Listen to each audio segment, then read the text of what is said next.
Hello there. You're welcome to another exciting, insightful, informative, and educative episode of Diplomatic Affairs. My name is Harriet Nate, and as you can see, we are coming to you from the premises of Pan-African Television right here at Abilimpi, Accra, Ghana. We are broadcasting in 46 African countries with a global audience via social media. So like I always say, you can always catch up with us on Facebook or YouTube and get to know what is happening in the world of diplomacy and international relations. I will take a break. When I come back, we have all the stories ready for presentation. Please stick and stay with us.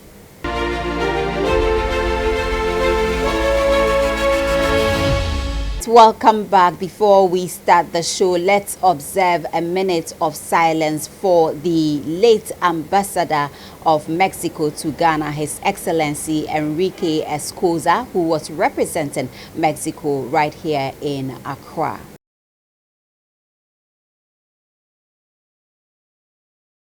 The diplomatic community has been busy. They have been dictating our pace, and we have been running alongside the various activities that have been going on in that particular area. And so we have put all the stories together right from the top, the high level meetings, to the national days that took place during this week. Now to our first story, the West African heads of state and government have met in Accra to reaffirm their commitment to mobilize the necessary resources to operationalize the multinational joint task force of the Accra Initiative. Now, speaking at the maiden high-level counter-terrorism international conference held in Accra from the 21st to 22nd November under the theme Accra Initiative towards a credible, preventative and coordinated response to challenges facing the coastal and Sahelian states. Chair of the conference, President Nana Addo Dankwa Akufo-Addo, stated how imperative it is for member states to collaborate and counter rising levels of terrorism, which is spreading rapidly across the region.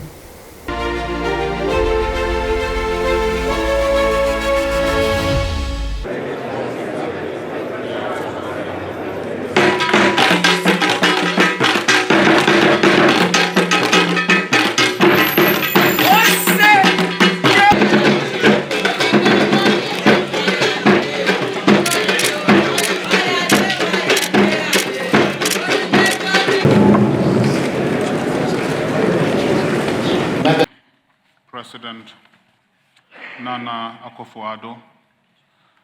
Your presence attests to your commitment to helping accelerate efforts at national, regional, continental, and global efforts.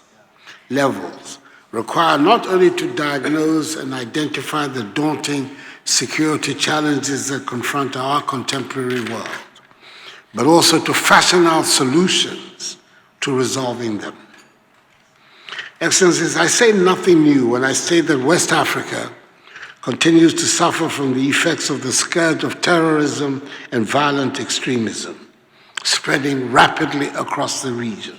Indeed, as recent events continue to render the Sahelian countries of West Africa epicenters of terrorism, we continue to watch in angst how the activities of terrorist and extremist groups have resulted in the unfortunate disregard for the national sovereignty and territorial integrity of our states, the painful deterioration of the strength of our democracies, the wanton displacement of masses of our populations, and the needless loss of considerable numbers of lives. Today, the terrorist groups, emboldened by their apparent success in the region, are seeking new operational grounds, a development that has triggered a southward drift of the menace from the Sahel to coastal West Africa. It was in order to curb the spread of terrorism from the Sahel to coastal states that the Accra Initiative was formed. Established in 2017 as a mechanism for enhanced intelligence sharing among member states, the Accra Initiative has revolved has evolved in relevance and in stature, capturing the imagination of members of the international community as an innovative, homegrown solution to a regional problem. Comprising originally 5 member states, namely Ghana, Benin, Burkina Faso, Côte d'Ivoire, and Togo, who were soon joined by Mali and Niger, with Nigeria with an observer status. The Accra Initiative is grounded on the principles of good political and security governance, with the ideals of ownership by and synergies among member states, serving as the pivots around which the initiative revolves. This is why the initiative, even in the early stages of its establishment, proved beneficial in engendering greater responsibility for member states, ultimately leading to the successful conduct of joint ad hoc military operations to flush out terrorists and transnational organized criminal groups from our common borders. It is also important to stress that the Accra Initiative operates on the principle of complementarity, ensuring that its vision and mission are consistent with the counterterrorism frameworks of the UN, the AU, and ECOWAS. In this regard, the initiative should not be perceived as opposed to existing counterterrorism frameworks in Africa. Its preventative rather than reactive approach should thus be viewed as a critical piece of the answer to the overall fight against terrorism and violent extremism in the Sahel and West Africa. Not to blow our own horn, but it is true when we say that the Accra Initiative, at a relatively young stage in its evolution, has successfully demonstrated the imperatives of intergovernmental cooperation and collaboration toward mounting a strong fight against the spread of terrorism and violent extremism from the Sahel region to coastal West Africa. In spite of the substantial progress made, the Accra Initiative is yet to be showcased fully to members of the international community. This underscores the very essence of this event. The conference seeks to achieve 2 principal objectives. Firstly, it aims to draw the attention of the international community to the worsening security situation in the Sahel region, which is threatening to engulf the entire West African region. Secondly, it seeks to shed ample light on the work of the Accra Initiative, identifying both opportunities and challenges which could serve as a basis for forging closer collaboration and cooperation between members of the initiative and members of the international community. This summit of heads of state and government has been preceded by 2 conferences. The first, which brought together stakeholders from academia, civil society organizations, think tanks, and non-state actors from across the world to deliberate issues regarding the threat of terrorism in the Sahel and West Africa, and to share perspectives on the role of the Accra Initiative. And the second, at the level of the Ministers of Foreign Affairs, Defense, and Security of member states and foreign partners to firm up outcomes of the conference for non-state actors. Today's convocation will consider the report of the ministerial meeting on the conference for non-state actors towards making commitments to strengthening the Accra Initiative in its overall quest to curb the spread of terrorism in West Africa.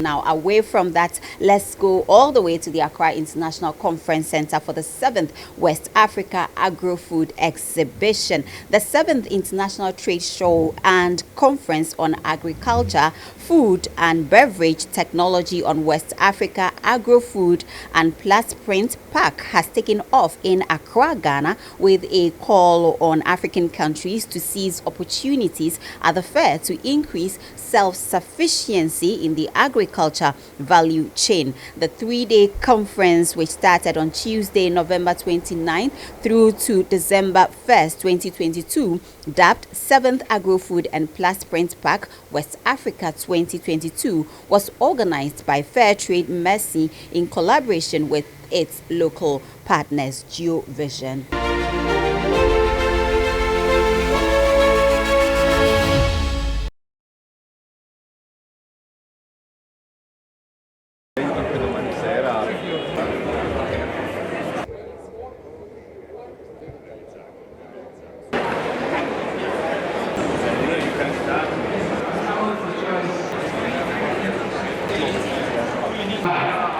We are proud to announce 6 country pavilions to be present this year, namely from Germany, from Iran, from Italy, from the Netherlands, from South Africa, and from Sri Lanka.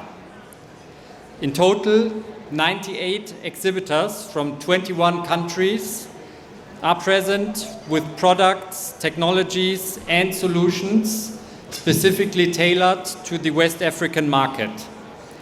The exhibitors this year, and I'm going to read out this list because I think it's an impressive achievement. This year the exhibitors come from Belgium, Burkina Faso, Egypt, France, Germany, Ghana, Hungary, Iran, Italy, Ivory Coast, Morocco, the Netherlands, Nigeria, Poland, South Africa, Spain, Sri Lanka, Turkey, the United Arab Emirates, and the USA. The exhibition is once again supplemented by a 3-day program full of presentations and conferences organized jointly by Fairtrade in cooperation with AHK, the delegation of German industry and commerce in Ghana. What are the objectives of Agrofood and Plasprint Park West Africa 2022. The event aims to help increase West Africa's self-sufficiency and improve supply. Currently, the market can be characterized by the following key figures. The West African market for agricultural technology becomes ever more important. According to the German Engineering Association VDMA, West African imports of agricultural machinery have reached around $200 million annually. West Africa's food and beverage technology imports increased by 5.8% annually from almost $500 in 2015 to just below $700 in 2021. According to the World Trade Organization, West African food imports have reached around $16 billion and exports have reached $14 billion. Thus, food trade with West Africa is a $30 billion business. West African imports of plastics technology accounted for $217 million in 2020, having increased over the last years from $263 million in 2018. Major West African import markets of plastics technology, apart from Nigeria, are Ivory Coast, Ghana, Guinea, Senegal, Togo, and Mali in this order.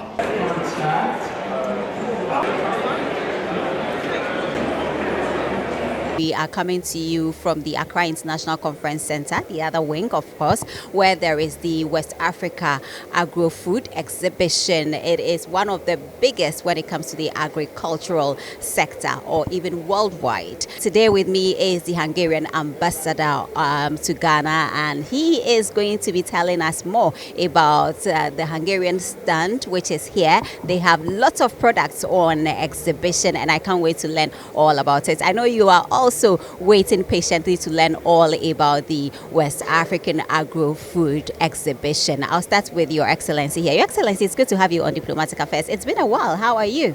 Thank you very much. First of all, let me welcome the viewers of Diplomatic Affairs. It's a pleasure to be on stage today for you.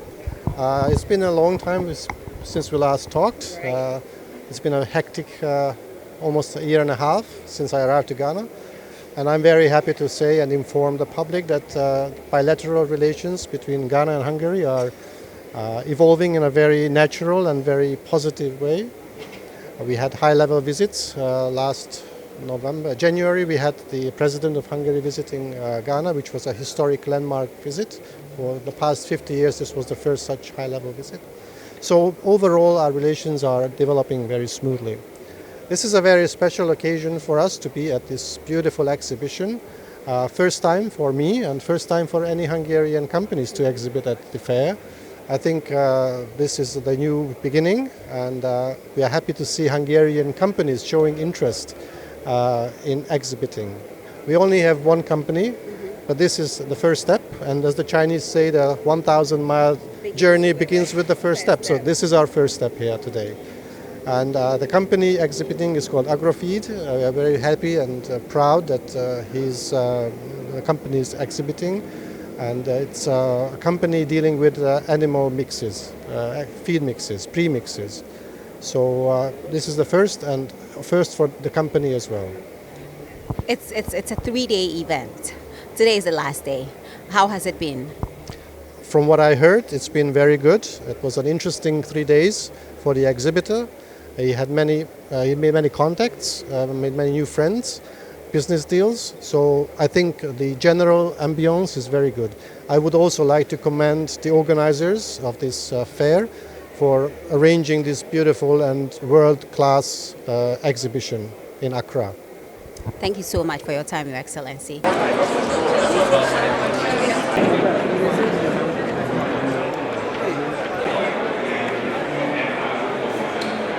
I have been here for a while now at the stand of one of the Hungarian companies is also exhibiting here. And I would like to talk to the Export Business Director, who is going to introduce himself and tell us more about some of the products that they have on exhibition. Hello, sir. It's good to have you on Diplomatic Affairs. Thank you so much, first of all, the possibility of the discussion, of the face-to-face meeting, the interview, and also the short introduction of the company. My name is Ákos Mezőlaki, and I'm responsible about the export division activity of Agrofeed. Agrofeed is one Hungarian company who is produce really high quality premix for animals feeding. Premix, does it mean it's a kind of premixture from vitamins, from microelements, from amino acids, and we are dealing and busy about the different kind of products for all kind of species, like poultry, like pig, like ruminants, small and big ruminants, so dairy, beef and sheep and goats as well, and also for aquaculture. Shortly, this is the most important about our company. Right. How long have you been in existence? After 2 years, when we already started our investment, does it mean work and time and exhibition, face-to-face meetings, organized seminars and so on. Now is the first time when we show and put on the table our present like a kind of alternative solution for the local players who is dealing with agriculture. So I can tell you this kind of exhibition, it was really nice, really useful for us. We met a lot of potential partners and also partners who know each other, because I can tell you after the 2 years after the registration process, it was hard because of the local rules, and it needed time and a lot of work. But after the success registration, we are ready for the real business and the professional work as well with the local partners. So this is your first time in Africa? Not the first time in Africa and not the first time in Ghana, because we have a lot of relationship close to our country, neighborhood countries, middle of Europe, also south part of Europe, north part of Africa, sub-Saharan region of Africa as well, also eastern part like Kenya, Rwanda, Uganda, and also the west part like Nigeria, Ghana, Ivory Coast, Senegal, and also Democratic Congo and Angola as well. So we already started a lot of relationship, business and professional, and we really hope we will success and we can find the best solution together with the local partners as well. Because maybe one of the most important advantages of our company, if you try to compare with the other international competitors, we are really partner and company tailored producers. So we try to prepare what the local partners request and would like, and we try to find the best solution for both parts. Shortly, this is, and we are not only produce and sell our product, we give a lot of plus added technical, professional service like nutritionist service, management, farm management, technical issue, vet, and so on. So we try to find the best way how can we work together with long distance and really professionally, deeply. That's all shortly. Well, thank you so much for talking to us.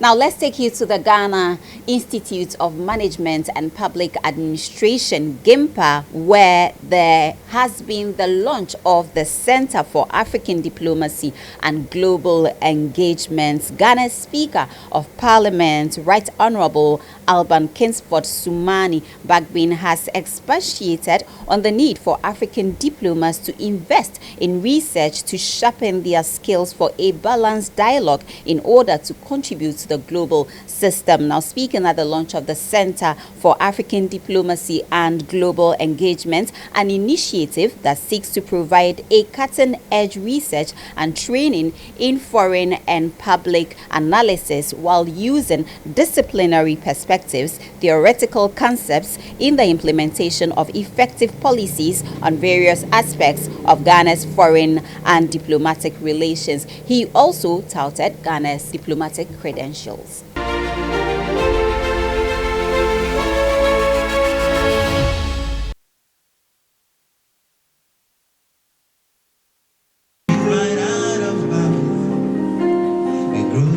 Ethics program, which awards a master's degree in bioethics at UG School of Public Health. Reverend Father. Heaven and earth. Let us pray. Oh God, in your wise providence, you are glad to bless all human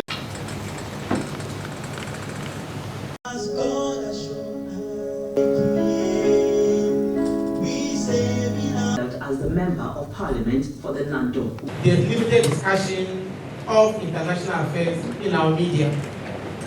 You can just take a glance at the media landscape, both newspapers and TV, and you realize that the discussion is almost always on domestic issues.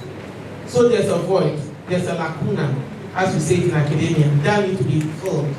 And that's the reason why a center like this is very important. And that's the reason why a group of researchers thought that it's very important to have a center that is African-oriented, so that Africa's views, Africa's perspectives will begin to be heard or begin to make sense to other people in the global system. In 1957, in what is arguably one of the iconic speeches by Dr. Kwame Nkrumah at the dawn of Ghana's independence, he said, from now onwards, there's a new Africa in the world that's going to fight its own battles and to prove to all that after all, the black man can manage his own affairs.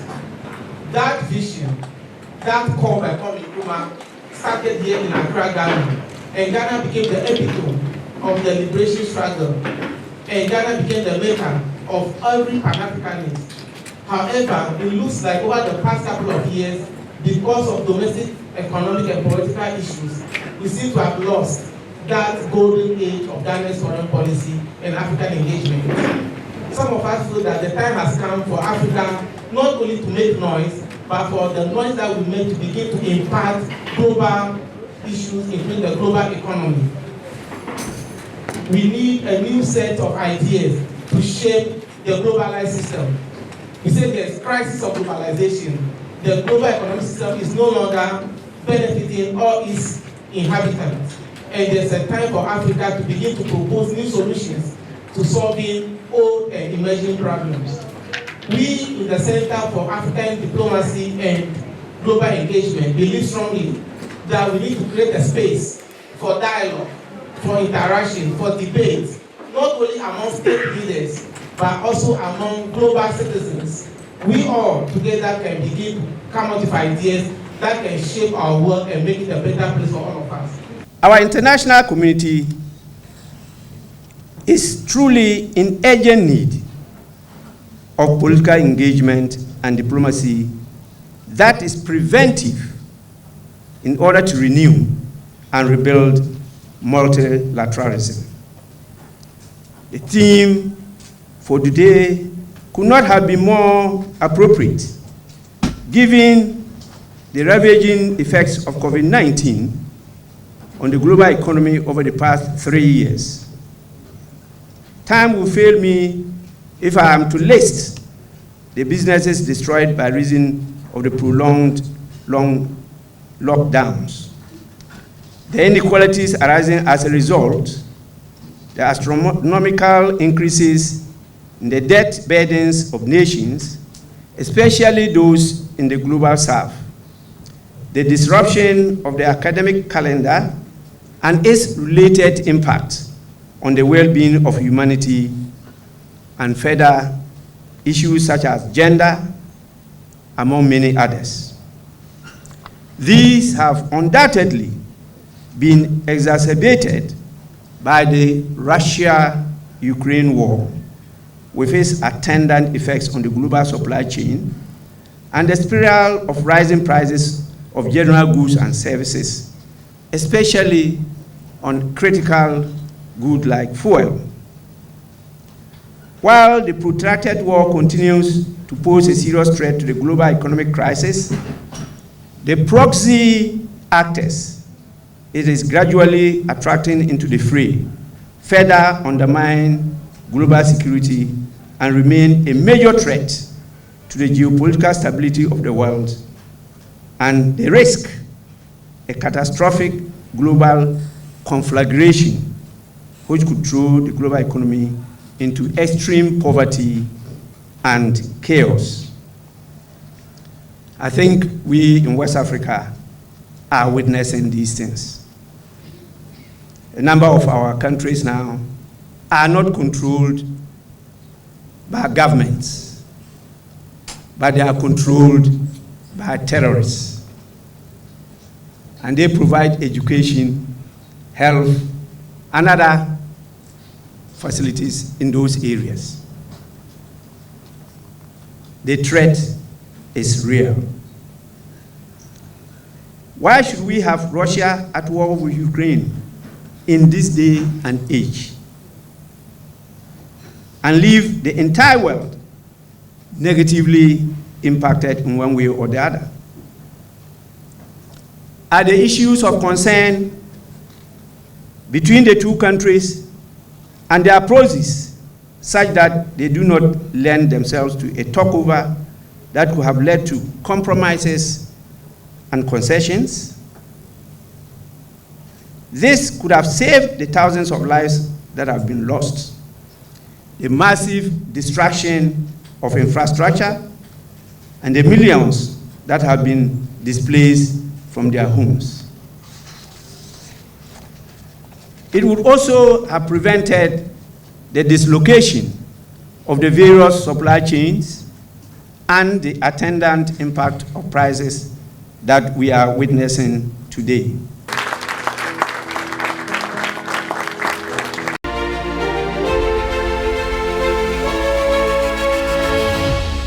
You're still watching the only show that projects happenings from the diplomatic community in Ghana and around the world. We will take a short break. When we come back, we have more stories for you.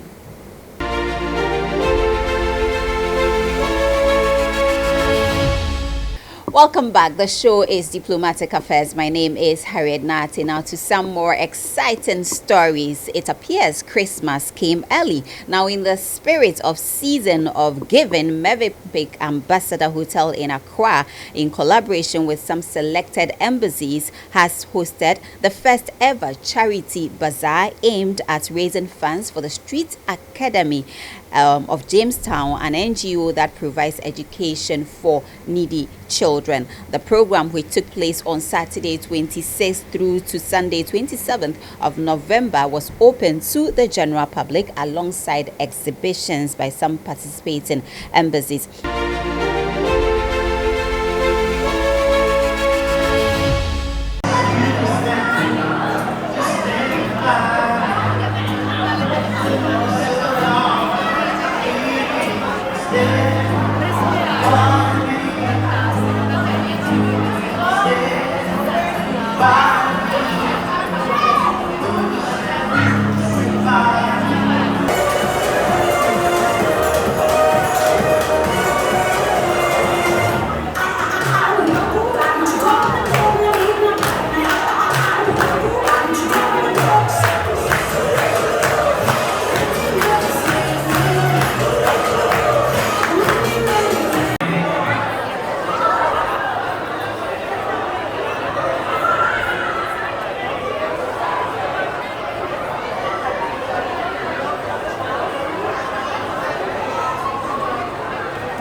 I have Deborah Simonson, and Deborah is the managing director of Mevepik Hotel right here in Accra. So it's a pleasure to meet her and get to, just chat with her.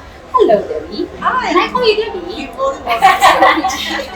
How are you? I'm very, very well, thank you. And thank you for taking the time to come and see this amazing event and to experience it. So thank you very much.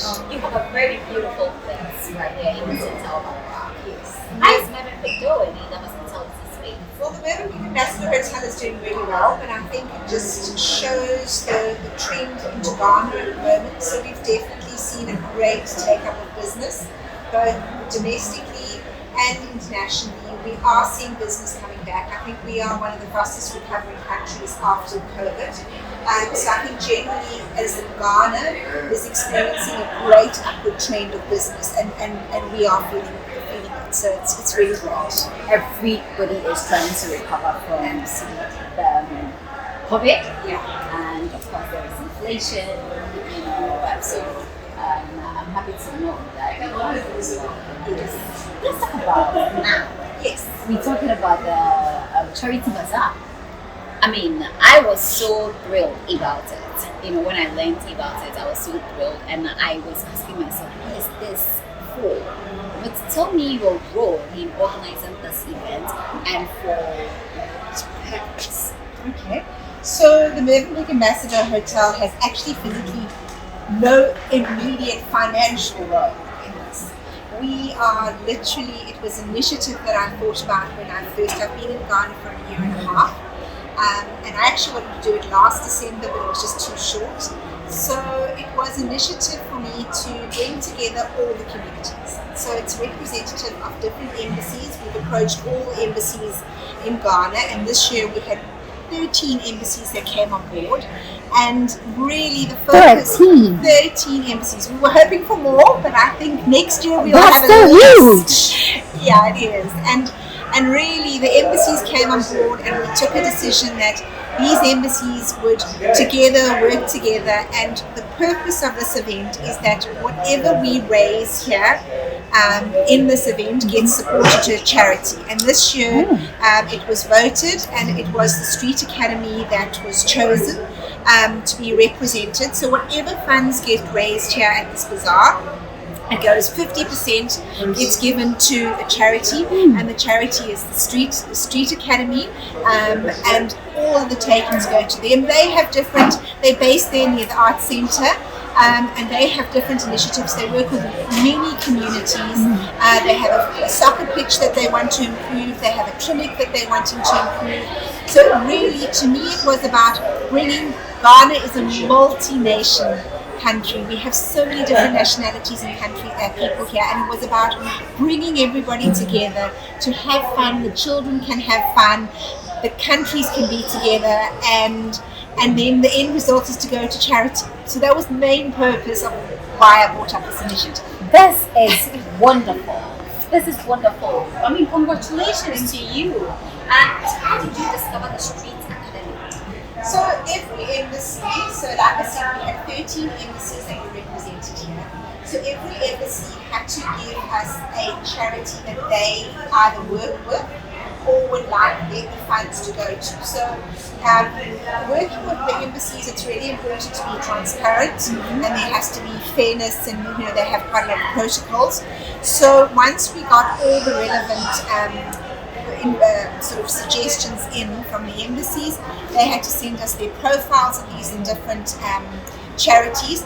We then made sure that they actually were officially charities, that they were registered and they were official. And then when we had a meeting, we actually took a vote amongst the 13 charities, the 13 embassies, as to who they wanted to represent. Mervenpick did not vote in this thing. We've stood right out of it. So it was a vote amongst the different embassies, and the Embassy Street Academy was put forward to us from the German embassy. It was their chosen charity, and there was another charity that came very close, but after a vote, then it was decided that it would have been the Street Academy. So this is the first one, right, for the charity bazaar? Absolutely. Is this going to be replicated? I absolutely hope so, and next year hopefully we will have bigger and more embassies decide to come on board, and maybe if we raise enough funds, we can actually choose 2 charities to help. We also have certain vendors that are not embassy related here. We have 7 of them, and every vendor that is here, it's not the vendors that you see in other markets. Every one of these vendors had to also be attached to a charity. So for example, we have Chance from Children, and Chance for Children is an organization that helps street children. So they make Christmas cards and decorations. The people at the charity actually make this. So they're selling their products, and the money that they raise goes to their charity. We've got St. Nicholas School, who also deals with the children. They're selling things that they've made at their schools. They're selling it, and whatever money they make also goes back to a charity.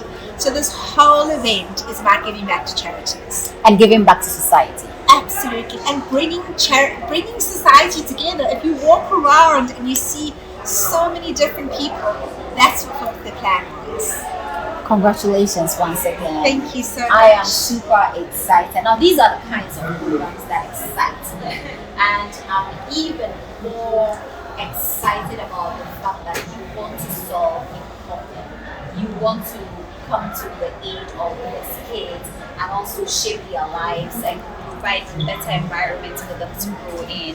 Now that's all there is to life, helping each other. And it's even more thrilling for me to see that this hotel is doing that and has taken this initiative, introduced this initiative to embark on something like this. So thank you so much once again. What's coming up for Christmas? Christmas is just around the corner. So Mervenpick Ambassador Hotel is known for their spectacular Christmas events. So we're kind of making this our Christmas kickoff weekend. And next Friday, the 2nd, we have our famous tree lighting event. And then we go into Christmas Day lunch, New Year's Eve dinner, spectacular party theme, Gatsby, so all the feathers and... I love Gatsby. Absolutely, so we can come and dance the night away.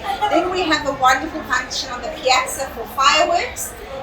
So yeah, very much a full festive. People can go on to any one of our sessions. Be invited? Of course, everybody is invited, but there's one condition.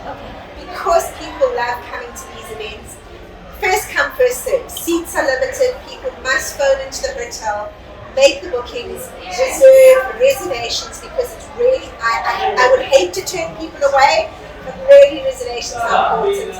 Go onto our Instagram page, go onto our Facebook page. All of our events are publicized, and we're just really looking forward to a great festive season. I'm definitely going to spend this. Great, thank you so much. Thank you, Sister. It's a pleasure. Thank you so much.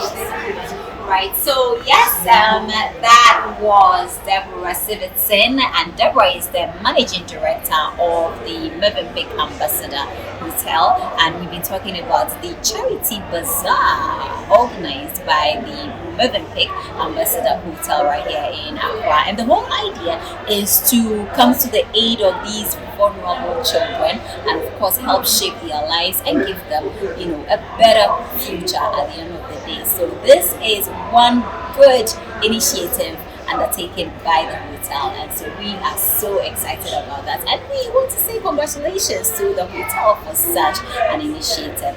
You are still watching Diplomatic Affairs. The name is Eric Nati. I will be back right after this break.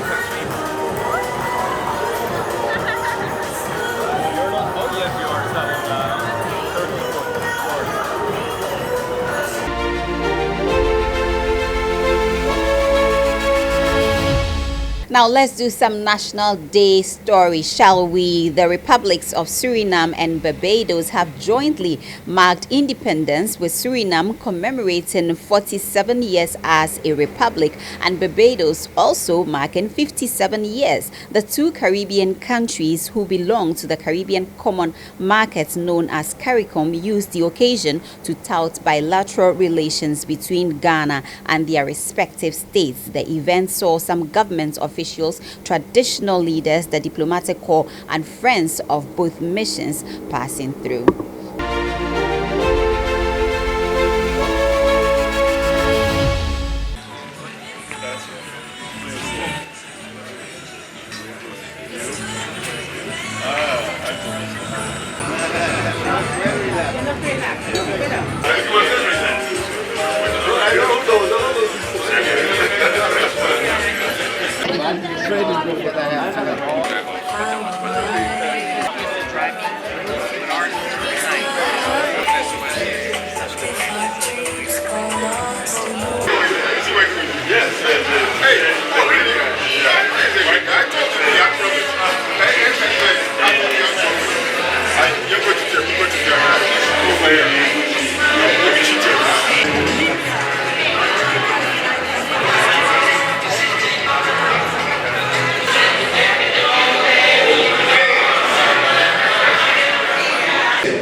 Celebrate freedom, self-determination, and all that. Suriname-Ghana relationship started in 1975 when we became independent. Shortly thereafter, Suriname became independent, and since then we have had close diplomatic relations with Ghana.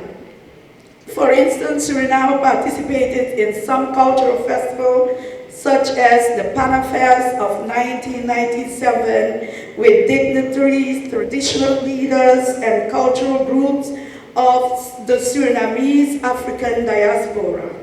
In recent years, we had dignitaries visiting Ghana, and they went to Kumasi, they went to visit the Asante Hene, and I know on internet, you will hear them say Odio, Odio, meaning greetings, greetings. These were the dignitaries visiting Ghana, seeing everything that they experience in their own regions where they live. Suriname has established a diplomatic representation in Accra. That's why we are here. To make possible, we want to have also a trade office in Kumasi. Furthermore, agriculture, animal and husbandry is very important to Suriname. Suriname would like to have assistance from Ghana in areas such as cultivation and agri-processing of cassava, palm oil, and cocoa. Furthermore, natural resources, we have a lot of gold, like Ghana has, the same problems that you have. We need assistance of Ghana in this field. The Galamsey, we call them Ukaman, and they are in the tribal regions because they live there over 300 years, and there is a lot of gold that they do. Oil and gas, we need your assistance, Ghana, in oil and gas and forestry, because we have a lot of forest in Suriname, like Ghana has. And in the environment issues, the parties will agree on sharing know-how and exchange views on issues related to the effects of climate change, which is very important, that could affect the diverse and unique flora and fauna of both countries. We want to work in the field of investments as well. We agreed on it. There is a roadmap that says as well that the parties will also take actions to enhance economic cooperation in the field of investment within the framework of South-South cooperation, mutual respect and benefit, and their national development policies is very important if we want to make the world a better place. And yes, we want to. The infrastructure of both parties agreed to strengthen cooperation in the field of infrastructure through foreign direct investment. Maritime transport is also very important to us. The parties emphasize that connectivity by sea affects, among others, trade, tourism, and productivity, and express the need to work out strategies to overcome challenges related to maritime transport routes to and from the African continent. One knows, if you don't know, if you go to the southern part of Ghana, you will see the ocean. And the next country you will see will be Suriname. We are right there on the other side, only 6 hours apart from one another. And coming here, I traveled 20 hours. And I know Foreign Affairs will work on that. And Suriname and Ghana recognize the importance of cooperation in education, including human resource development and conditions for sustainable development, and therefore there is the need to enhance cooperation in this field. In traditional medicine, I can tell you, whenever I speak to a Ghanaian, I ask them how they cure when a bone is broken with traditional medicine. We have a village called Dahomey in Suriname. And in Dahomey, only African descendant goes there. When your bone is broken, what they do, they take a chicken, break the legs, put the medicine, and when the chicken is cured, you are cured. And everybody goes there. My brother is one of them that they cured with a broken bone. And Ghana has it, so we will share the practices and see what is the best for humanity. Tourism, the countries have also agreed to sharing practices for mutual understanding and cultural exchange. The connectivity, if you see what I have on, it's not a Ghana attire, it's a Surinamese attire. It's a Surinamese way of tradition. And I've been told that this way of putting it on is very old in Ghana. And Suriname is very modern. Yes, and the way the knot is called Kio Koko, meaning you have all the protocols. You know how to behave when you go somewhere. So if you see I don't put it flat, meaning I miss out on protocol and behavior. So it tells you a lot. And even the head tie, I don't know who know what it says. The head tie is made with a duku. And the duku, when you make it, you call it angisa. And sometimes it says, wait for me at the corner. And sometimes it says, call me on my cell phone. And sometimes it says, your face, try me again. Right? So we have a lot of ways to communicate because slavery would make you communicate in codes. And even the reps we have is telling you when a woman is married and when she is not. Best practices on traditional authority. We would like, Suriname would like for the understanding of traditional rulers and how it works in Ghana, because we have 6 kingdoms in Suriname of Africans. We call the paramount chiefs, we call them Gaman. And you call them Gamante here. And they have all the clans and everything. Cooperation is very important. The year Suriname is expecting traditional rulers of Ghana as they have also visited Ghana in 2020. The parties shall undertake the necessary steps to make things happen for both the nations in diaspora and the countries in Africa. What we want to say is, Ghana, you do well, because the way of return is at the UN, and we are returning to help each other. In the new world and in the old world, we will make life better for the rest of the world. Let us do it, and let us continue to be who we need to be in this world. And that South-South cooperation is the way to go. As you may be aware, Barbados is a founding member of the Caribbean Community, CARICOM, which is a regional integration movement comprising 15 member states and 5 associate members.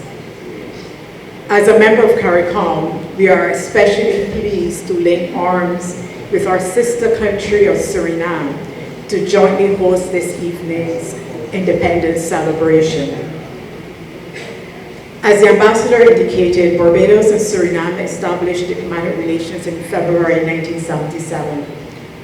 At the regional level, Suriname has played an important role in the CARICOM integration project as the first member state to introduce the CARICOM passport.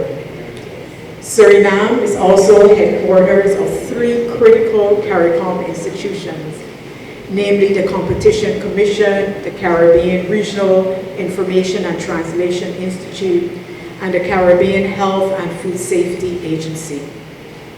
Additionally, within CARICOM's quasi-cabinet, the President of Suriname has the lead responsibility for community development, cultural cooperation, and industrial policy, while the Prime Minister of Barbados has responsibility for the CARICOM single market and economy and reparations. At the bilateral level, it is heartening to report that our relationship has been active and was further strengthened in July this year when our governments signed a formation agreement for the Strategic Dialogue and Cooperation Platform. Among other things, this agreement makes provision for all private sectors and non-governmental organizations to be partners in the process for increased strategic engagement between our two countries. Distinguished ladies and gentlemen, as many of you would also be aware, Barbados and the Republic of Ghana established formal diplomatic relations in August 1994. But I say formal diplomatic relations because as members of the Commonwealth of Nations, by convention, we would have established diplomatic relations on gaining independence from Britain. Barbados and Ghana have also traditionally cooperated in multilateral fora such as the United Nations, the Organization of African, Caribbean, and Pacific States, and of course the Commonwealth. But apart from that, Ghanaians and Barbadians have lived and worked in each other's countries for decades. And of course, many Barbadians trace their ancestral heritage to Ghana. It is with this rich history in mind that the Prime Minister of Barbados, the Honorable Mia Amor Motley, announced in 2019 that Barbados would establish a resident diplomatic mission in Accra. Unfortunately, the COVID-19 pandemic intervened, and we were only able to open the mission in September 2021. As Prime Minister Motley has repeatedly said, we are committed to rebuilding the Atlantic Bridge between Africa and the Caribbean. The Prime Minister was therefore pleased to participate in Ghana's 65th anniversary independence celebrations in Cape Coast earlier this year, and to host and welcome the participation of the Vice President of the Republic of Ghana, various government officials, and the private sector in the inaugural Afro-Caribbean Trade and Investment Forum under the theme, One People, One Destiny, Uniting and Reimagining Our Future. Our remit as the Barbados High Commission at Accra is to deepen our relationship with Ghana and West Africa. We are a small team currently comprising 3 home-based and 2 locally recruited staff members, but hopefully we'll get more staff. But together, we are unwavering in our strong desire to do our part to deepen cooperation with the government and people of Ghana in the areas of tourism, cultural industries, education, sports, fintech, and the life sciences. Ghana and Suriname share very strong bonds of friendship and cooperation at both bilateral and multilateral levels.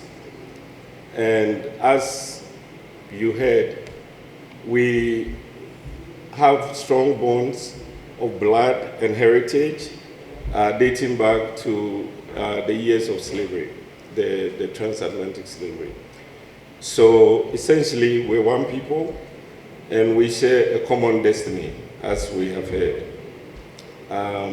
We established diplomatic relations in 1975. Our bilateral relations over the past 47 years have been anchored on shared values and mutual respect, as well as our commitment towards democracy, good and accountable governance, rule of law, and respect for human rights. And as we also heard, we are trying to build on the trade and investment potential that our two countries share. And we have heard about products that are being made in Suriname. And we actually have people from the Caribbean here working with Ghanaian women to build networks and to ensure that those products could be made in Ghana by Ghanaian women and others. And I think that's an excellent manifestation of the relations that we share with Suriname. Now, we are committed to further deepen the friendship and the cooperation with Suriname. And I want to assure the ambassador and our Suriname compatriots that the desire to ensure that our two countries exit the current pattern of development that we are in and ensure that our people benefit, improves their lives, and that we achieve the best potential in our people remains very strong, and we have seen it in very high-level exchanges between our two countries. And we've had leaders of Ghana travel to Suriname and vice versa, and we are totally committed to this relationship. To Ghana. Amen.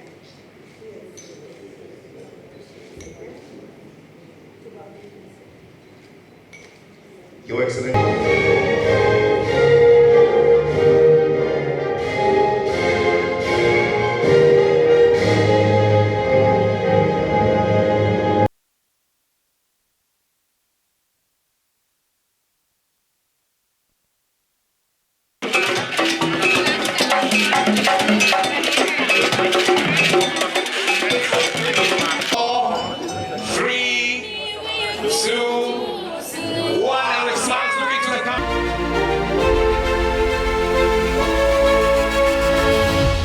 Still on National Days, let's take you to the residence of the United Arab Emirates Ambassador, where the embassy has held its 51st National Day celebration under the leadership of the head of mission, Ambassador Amari Al-Alalawi in Accra. Now, the colorful event, which was held at the residence of the UAE Ambassador to the Republic of Ghana, was attended by almost all the ambassadors and high commissioners accredited in Ghana, as well as the officials and representatives of international organizations, the business community, traditional and political leaders in Ghana.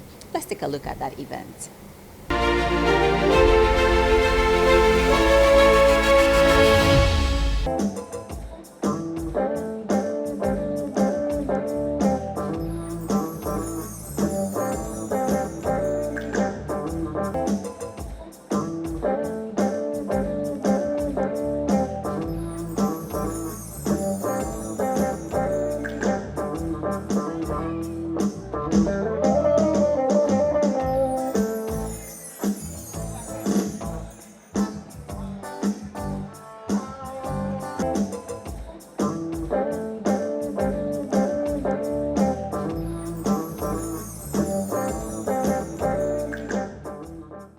Today, I'm extremely honored to represent my country and proud of its achievements and over the last 5 decades.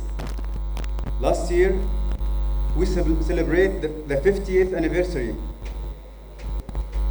50 years full of achievement and successes, from rising from the deserts to reaching the planet Mars and the first Emirati mission to the space, and becoming a global model and a model of modernity. And because of the pandemic, the last period was too hard for the whole world. But I can say it proudly that my country became a major contributor in the global efforts to produce and distribute COVID vaccine and medical equipments to over 135 countries and 8 most vulnerable population in the earth. Meanwhile, we became the center of the world by successfully opening Expo 2020 Dubai and welcoming over 25 million visitors despite the challenging circumstance. This year is the first year after the 50. So I'm not going to give you a long speech. I will brief it and highlight the principle of the 50s, which is the roadmap of the United Arab Emirates strategic and the next 50 years. The first principle, solidifying the union is our ultimate majority.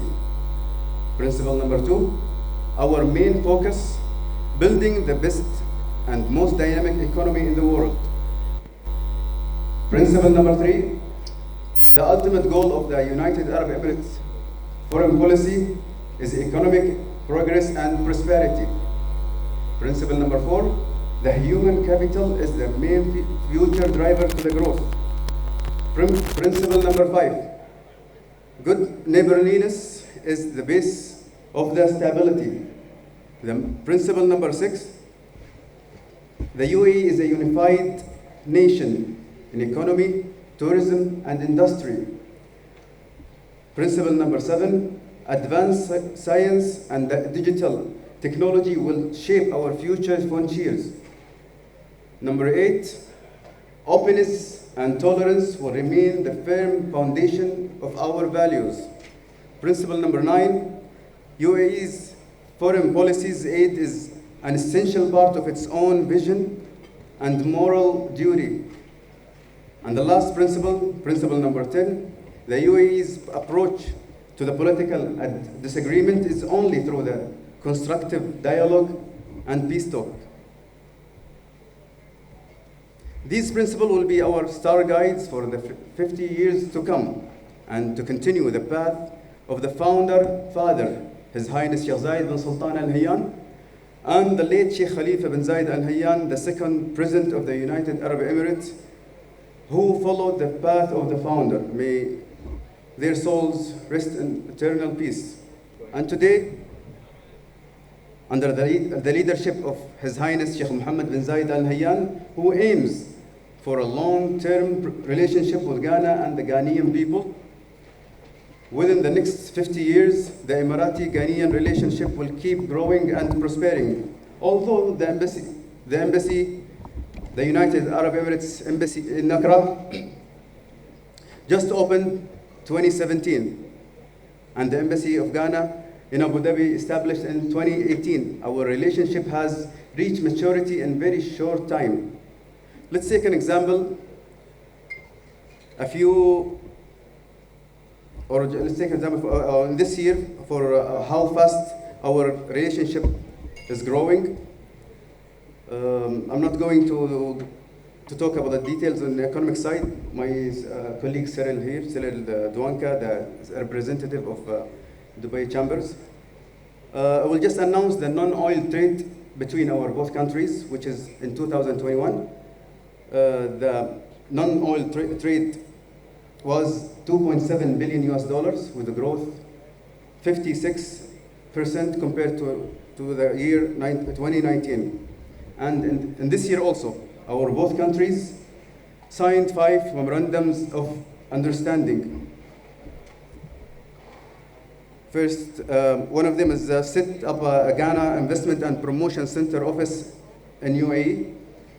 And also there is establishing Emirati Ghanaian Business Council and many and other MOUs related to the business and enhancing the business between two countries. Also in the field of the women empowerment, we continue to support women empowerment. So this year we also implemented projects and initiatives that empower women, such as Women Vocational Center, Training Center, also supporting the supporting and funding Women SMEs project. With this high acceleration in our relation to become allies striving to achieve remarkable success, we highlighted this relationship by our teamwork as a colleague, together to make the world a better place as a non-permanent members of the United Nations Security Council. I remember also a few weeks ago we celebrated together of gifting Ghana 50 GAF trees on occasion of the United Arab Emirates 50th anniversary. For the first time in the history, the GAF tree plant is in this blessed soil. And it's a clear declaration of a new era in our relationship within the next 50 years. And also, it's our commitment to support the welfare of Ghana for the future generations. Finally, our values during the next 50 years will remain as set by the founders: to be the best, most noble, and the most generous. Ghana's diplomatic relations with the UAE dates back to 1990, when Ghana's ambassador to Saudi Arabia was accredited to the UAE. In furtherance of the desire to deepen relations with the UAE, Ghana opened a consulate general in Dubai in February 2011. Consequently, the UAE, on its part, opened its embassy in Accra on the 20th of April 2017, which was followed by Ghana also opening an embassy in Abu Dhabi in 2018, while maintaining the Consul General in Dubai. These developments underscore the importance that our two countries attach to the growing relations and the realization of the potential, if held, for enhancing collaboration between our two countries in the areas of education, health, tourism, and increasing people-to-people contact in other areas. At the political level, the relations between the two countries have been characterized by the exchange of visits at various levels, including the high-level visits, which have a significant role in strengthening relations between our two countries. The most recent visit in March 2022 by His Excellency the President of the Republic, Nana Akufo-Addo, to the UAE to participate in a series of events to commemorate Ghana Day at Expo 2022 Dubai, which culminated in the signing of 4 memoranda of understanding, as has already been alluded to by His Excellency the Ambassador. These are namely Memorandum of Understanding between the UAE's Ministry of Economy and the Ministry of Trade and Industry to enhance economic and technical cooperation. Memorandum of Understanding between the UAE International Investors Council and the Ghana Investment Promotion Center to facilitate investment from the UAE to Ghana. The Memorandum of Understanding between the Federation of UAE Chamber of Commerce and Industry and the Ghana National Chamber of Commerce to establish the UAE Ghana Business Council, and Memorandum of Understanding on technology equipment and information exchange between the two countries. While we welcome these developments, there is no doubt that a lot more remains to be done to further deepen relationships between our two countries, particularly in trade and investment, and also at the multilateral level. In this connection, Ghana congratulates the UAE on its election as a non-permanent member of the United Nations Security Council for the term January 2022 to December 2023. Ghana, being also a non-permanent member of the UN Security Council, appreciates the collaboration among members and their contributions towards addressing the challenging issues confronting the world, not least terrorism, piracy, human trafficking, and insecurity, which in recent times have brought untold hardship to communities around the world. Ghana looks forward to working with the UAE on the tenor of the Security Council to enhance global peace and security for sustainable and inclusive development. Excellencies, distinguished guests, ladies and gentlemen, Ghana is appreciative of the various forms of assistance and cooperation extended to Ghana by the government of the UAE, in particular, the AED 540 million healthcare project in Ghana to be funded by UAE's Etihad Credit Insurance in collaboration with the Israel Export Insurance Corporation. Involving the construction of 4 new hospitals in Tema, in Kuranza, and Doma, and a central medical storage facility in Accra, as well as the several philanthropic projects carried out by Emirati institutions in various parts of Ghana, including the redevelopment of the Ghana Trade Fair. Whilst thanking the government of the UAE for its continued support, I wish to reiterate that there are endless opportunities that Ghana offers as host of the African Continental Free Trade Area, Secretariat, and therefore wish to invite the UAE business community to take advantage of this.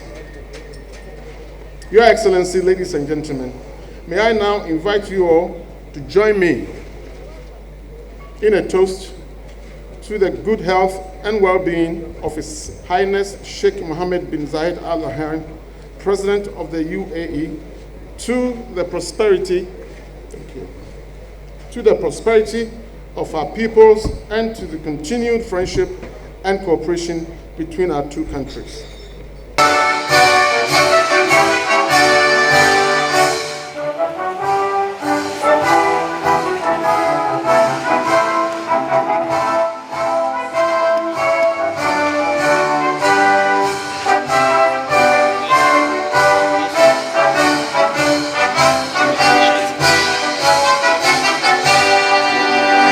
To commemorate the 51st National Day celebration of the United.